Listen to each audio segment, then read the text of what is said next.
दोस्तों, स्वागत है आपका हमारे यूट्यूब चैनल फारूक उस्मान पे। और ये हमारी कैड एप्लीकेशन सीरीज़ का आज 6 ट्यूटोरियल है और इस ट्यूटोरियल के अंदर हम देखेंगे किस तरह से हम अपने डेटा को डिलीट कर सकते हैं। जो हमारी पिछली ट्यूटोरियल थी उसके अंदर हमने डेटा को इंसर्ट भी करना सीखा था और डेटा को फैच करना भी, और उसके बाद हमने डेटा को अपडेट भी करना देखा था। ठीक है, अगर मैं यहाँ से इस डेटा को यहाँ पर अपडेट कर देता हूँ कुछ भी करके, एंड इसकी जीमेल भी मैं चेंज कर देता हूँ यहाँ से। ठीक है, एंड यहाँ पर लास्ट में आकर मैं इसका कोई भी पासवर्ड दे देता हूँ और इसे मैंने अपडेट करा तो ये सक्सेसफुली हमारा डेटा अपडेट हो रही है। ठीक है, देन अगर मैं आपको यहाँ पर आकर इसके डेटाबेस के अंदर भी आपके ऐसे की डेटा दिखा दूँ तो यहाँ पर आप देखें सक्सेसफुली इसकी डेटा यहाँ से भी मतलब कि डायनामिकली अपडेट हो रही है। ठीक है, तो ये जो भी हमने ये डेटाबेस क्रिएट किया था अपनी पिछली ट्यूटोरियल के अंदर किया था। अगर आपको नहीं पता, अगर वो डिटेल आपने देखी तो प्लीज़ आप वो ट्यूटोरियल पहले चेकआउट कर लें। ठीक है गाइस, देन इसके बाद हम यहाँ पर आकर अपनी डेटा कोडिंग स्टार्ट करते हैं। तो किस तरह से हम इस डिलीट वाले बटन पे किस तरह से हम इसे डायनामिकली डिलीट कर सकते हैं। ठीक है, तो मैं यहाँ पर आकर इसे यहाँ से रिमूव कर दूंगा और डी स्टार्ट करूँगा। ठीक है, STT के अंदर एक एंकर टैग होगी और इस एंकर टैग के अंदर मैं बताऊँगा भाई कि मैं जो कोड ये करूँगा सेम ही इसी फैच वाली फाइल के ऊपर ही करूँगा। ठीक है, तो यहाँ पर मैं इसे कर दूँगा भाई PHP सेल्फ। ठीक है, देन इसके बाद यहाँ पर मुझे एक वेरिएबल क्रिएट करना होगा जिसे यूज़ करके मैं डेटा को फैच करवाऊँगा। ठीक है, तो देन इसके बाद मैंने PHP स्टार्ट करी और इको करा और इस PHP को क्लोज कर दिया। और यहाँ बिटवीन दिस यहाँ पर मैं यूज़र वेरिएबल कौन सा भी यहाँ पर जो हम वाइल लूप चला रहे हैं क्योंकि हमारा वाइल लूप रन हो रहा है, तो यहाँ पर आकर मैं ID इसकी यूज़ करूँगा। ID को यूज़ करके हम इस डेटा को डिलीट करेंगे। तो हमारे जो टेबल है उसके अंदर ID है यूज़र ID। ठीक, तो मैं यहाँ से भी आपको दिखा देता हूँ। तो ये देख लें आप यूज़र ID, यूज़र टेबल के अंदर यूज़र ID। ओके, तो मैंने इसे यहाँ पर इस डेटा को यहीं तक मैंने इसे फैच कर लिया है और यहाँ पर आकर मैं इसे कर देता हूँ डिलीट बटन। देन इसके बाद मुझे इसके ऊपर एंकर टैग के ऊपर एक क्लास भी लगानी होगी। ठीक है, मैंने इसे इसके ऊपर एक दी और इसे मैं कर देता हूँ BTN। ठीक है, बाहर नहीं, और इसे मैंने Ctrl+S किया और Ctrl+S करने के बाद अगर मैं आपको ब्राउज़र पे लेके जाऊँ तो मैंने यहाँ पर मिस्टेक कर दी है। ओके, एंड मैंने इसे दोबारा से किया Ctrl+S और रिफ्रेश किया, रिलोड किया तो तभी भी एरर आ रही है। क्या आ रही है एरर? तो मैं यहाँ पर आकर दोबारा से इसे वार्निंग की स्पेलिंग मिस्टेक में भी स्पेलिंग मिस्टेक हो और इसे मैंने यहाँ से रिमूव किया तो सक्सेसफुली हमारी जो बटन था वो क्रिएट हो गया है। बट इसे मैं जैसे इसके ऊपर मैं माउस लेके जा रहा हूँ तो आप यहाँ पर नीचे देख रहे होंगे तो यहाँ पर इस fetch.php के साथ डिलीट जो वेरिएबल हमने क्रिएट किया था उसके बाद उसकी डेटा मतलब कि उसका ID नंबर हमें शो हो रहा है।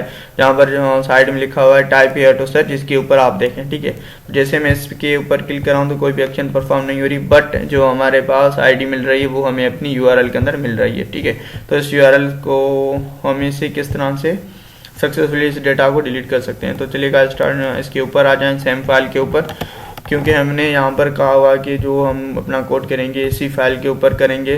तो हम इस वेरिएबल को यहाँ से कर देते हैं कॉपी। ठीक है, क्योंकि हम इसे यूज़ करके ही डेटा को गेट करेंगे। और मैं आ गया ऊपर। ठीक है, देन इसके बाद मैंने यहाँ पर PHP को स्टार्ट कर दिया। ठीक है, और यहाँ पर आकर मैंने इफ स्टेटमेंट लगाई और यहाँ पर इसे मैं चेक कर रहा हूँ इज सेट भाई जो $get है। देन इसके अंदर जो हमने वेरिएबल क्रिएट किया हुआ है वो काम कर रहा है कि नहीं कर रहा है। ठीक है, तो अगर आपको नहीं पता डिलीट वेरिएबल कहाँ से आ रहा है तो भाई जो डिलीट वेरिएबल है वो ये है। ठीक है, तो हम इसे यूज़ करके अपने डेटा को गेट कर रहे हैं क्योंकि ये सारी की सारी जो डेटा है हम इसके अंदर क्या करवा रहे हैं भाई, स्टोर करवा रहे हैं। ठीक है, तो मैंने इसके ऊपर आ गया। मैं जैसे ही इस पर क्लिक होगा तो ये स्टेटमेंट से चेकआउट करेगी। देन इसके बाद इसे गेट कर लेंगी हम दोबारा से इस डिलीट वेरिएबल के अंदर। ठीक है, तो मैंने जैसे इससे गेट करा और इसके बाद मैंने इसे स्टोर कर दिया एक वेरिएबल के अंदर, ID वेरिएबल के अंदर। आप कोई भी वेरिएबल का नाम दे सकते हैं। ठीक है, देन इसके बाद आपको डिलीट की क्यूरी चलानी होगी। डिलीट फिर हम कहाँ से भाई, यूज़र से, यूज़र टेबल। तो अगर यहाँ पर है, ठीक है, ये हमारा यूज़र टेबल है, यहाँ पर आप देख सकते हैं यूज़र टेबल। ठीक है। अगर मैं दोबारा से वापस आ जाता हूँ, यूज़र टेबल कहाँ से भाई, यूज़र टेबल वेयर, फिर हम किस तरह कौन सी आईडी को हमें डिलीट करना है, तो आपको यहाँ पर बताना होगा ऐसे भाई हमारी जो एम्प्लॉय आईडी है वहाँ से आप इसे डिलीट कर दें, ठीक है। मैंने इसे कहा भाई एम्प्लॉय आईडी को जाकर जहाँ पर आईडी इक्वल है $ID के, क्योंकि यहाँ पर हमने जो डिलीट वेरिएबल क्रिएट किया था, ठीक है, तो इसके अंदर जो भी डाटा आ रही थी, क्योंकि हम इसके अंदर यूज एम्प्लॉय आईडी को क्या करवाए थे भाई, इसकी जो भी डाटा वहाँ से आ रही है तो हमने इसके अंदर स्टोर करवाई और यहाँ पर इस डाटा को आकर हमने $ID के अंदर स्टोर करवा दिया, तो हमने इसे यहाँ पर दे दिया और हम इस क्यूरी को एक वेरिएबल के अंदर स्टोर कर देंगे। तो मैंने इसे एक क्यूरी वेरिएबल के अंदर स्टोर कर दिया। देन इसके बाद आपको पता है हम क्यूरी को फायर भी करते हैं, तो क्यूरी को फायर करने के लिए MySQL क्यूरी फंक्शन को यूज़ करा जाता है, ठीक है। देन इसके अंदर दो पैरामीटर्स पास होते हैं, एक तो कनेक्शन पैरामीटर होता है, देन इसके बाद जिसके अंदर आप क्यूरी रन करवा रहे हो, जिसके अंदर मैं क्यूरी रन करवा रहा हूँ वो ये क्यूरी वेरिएबल है। देन इसके बाद जो कनेक्शन वेरिएबल है वो हमारी config.php फाइल से जहाँ पर हमने MySQL को कनेक्ट करा हुआ है, ठीक है, तो ये वेरिएबल मैं इसके अंदर यूज़ कर रहा हूँ।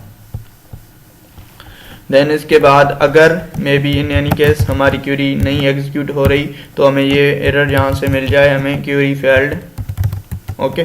देन इसके बाद MySQL क्या एक बिल्ट इन फंक्शन भी हम यूज़ करेंगे एरर, और इसके अंदर एक पैरामीटर पास होता है कनेक्शन, ठीक है।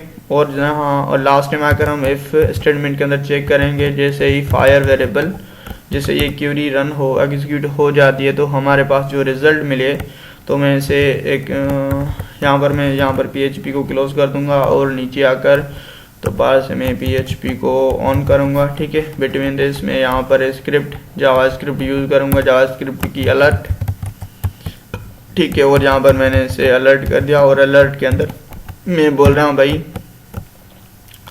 डेटा डिलीटेड, ठीक है। मैंने ये SMS दे दिया इसे, देन इसके मैंने क्लोज किया और यहाँ पर नीचे आकर यहाँ पर PHP हमने स्टार्ट की थी और यहाँ पर आकर मैं हेडर के अंदर क्या कर देता हूँ भाई, हेडर हम इसलिए यूज़ करते हैं, हम किसी भी फाइल को रिडायरेक्ट जब करते हैं तभी हम हेडर का यूज़ करते हैं और इसके अंदर हम फर्स्ट में लोकेशन देते हैं, ठीक है। देन लोकेशन के बाद जिस फाइल के ऊपर आप इसे रिडायरेक्ट करना चाहते हो उसका नाम, ठीक है। मैं इसे fetch.php से फाइल के ऊपर रिडायरेक्ट करना चाहता हूँ, तो जहाँ तक मैं देन इसके बाद हम इसका एल्स पार्ट भी बना लेते हैं, may be in any case अगर ये रन ना हो तो हमें ये एक एरर जनरेट करके दे दे, ठीक है।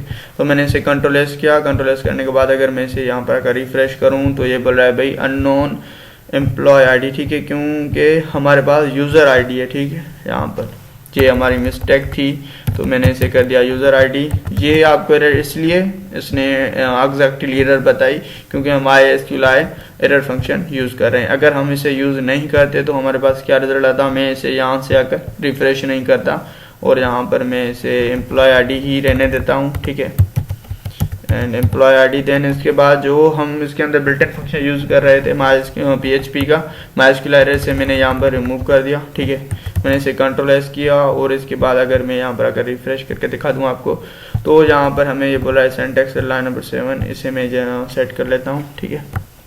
मैंने इसे सेट किया, कंट्रोल-S किया और यहाँ पर आकर इसे रिफ्रेश करता हूँ तो सिर्फ और सिर्फ हमें यहाँ पर ये बता रहा है क्यूरी फेल्ड, पर तो ये नहीं बता रहा कहाँ पे फेल्ड हो रही है, क्या हो रहा है कि क्यूरी क्यों नहीं एग्जीक्यूट हो रही, ठीक है। तो मैं इसके अंदर जैसे आप इसके अंदर MySQL एरर फंक्शन यूज़ करेंगे, देन इसके अंदर कनेक्शन पास करेंगे पैरामीटर, तो आपको ये एग्जैक्टली लोकेशन बता देगा भाई क्या प्रॉब्लम है इस क्यूरी के अंदर, क्यों नहीं एग्जीक्यूट हो रही। तो ये बता रहा है भाई unknown column employ ID in where, यहाँ पर आप इसे यूज़ कर रहे हैं, ठीक है।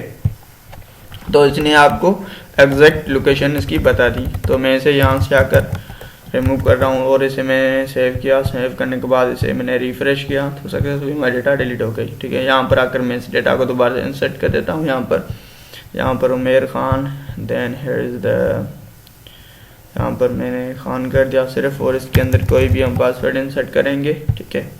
तो ये सक्सेसफुली हमारी डेटा इंसर्ट हो गई और इसके बाद हम इसे अपडेट भी करके देखते हैं, ठीक है। तो उमेर खान था, मैंने सिर्फ उमेर करा और यहाँ पर इसके अंदर दोबारा से हमें एक न्यू पासवर्ड देना होगा और इसे मैंने अपडेट करा तो सक्सेसफुली मेरी डेटा अपडेट भी हो गई, ठीक है। अगर मैं यहाँ से आकर इसे डिलीट कर दूँ तो हमारी डेटा डिलीट हो गई। तो इसे मैं एक वेरिएबल एक इसके अंदर रिजल्ट में दे देता हूँ, ठीक है। रिकॉर्ड इंसर्ट और ज़ोहरा मैंने करा इसे, और इसके अंदर कोई भी मैंने पासवर्ड दे दिया और इसे मैंने सेव किया। अगर इसके बाद मैं आपको ब्राउज़र पे लेके जाऊँ अपने डेटाबेस के ऊपर, तो अगर इसे मैं रिफ़्रेश करूँ तो ये रिफ़्रेश हो जाए 1 मिनट। जैसे हमने इसे रिफ़्रेश करा तो हमारे पास इसके सारे के सारे रिकॉर्ड्स मिल रहे हैं। अगर मैं यहाँ से आकर इसे डिलीट कर दूँ, ठीक है, मैंने इसे डिलीट कर दिया और डिलीट करने के बाद मैं दोबारा से आ गया अपने डेटाबेस के ऊपर और इसे मैंने रिफ़्रेश करा। जैसे मैं इसे रिफ़्रेश करूंगा तो जो भी हमारे डेटा थे वो डायनामिकली डिलीट हो गए हैं। ठीक है गाइस, तो आज के ट्यूटोरियल में सिर्फ इतना ही। अगर आपने मेरे पिछले ट्यूटोरियल नहीं देखी जिसके अंदर ये हमने नेविगेशन बार बनाई थी और डेटा को इंसर्ट भी किया था, डेटा को रीड भी कर रहे हैं, डेटा को अपडेट भी कर रहे हैं, तो प्लीज़ वो ट्यूटोरियल आप देख लें। देन इसके बाद आप ये ट्यूटोरियल भी देख सकते हैं। देन अपनी हम जो भी हमारे इनकमिंग ट्यूटोरियल्स होंगे उसके अंदर हम कवर अप करेंगे किस तरह से इसकी फार्म की वैलिडेशन को और बेहतर बना सकते हैं। तो तब तक ये इजाज़त मुझे। अगर आपको मेरा ट्यूटोरियल अच्छा लगा हो तो प्लीज़ मेरे चैनल को सब्सक्राइब कर दें और अपने दोस्तों के साथ भी शेयर कर दें।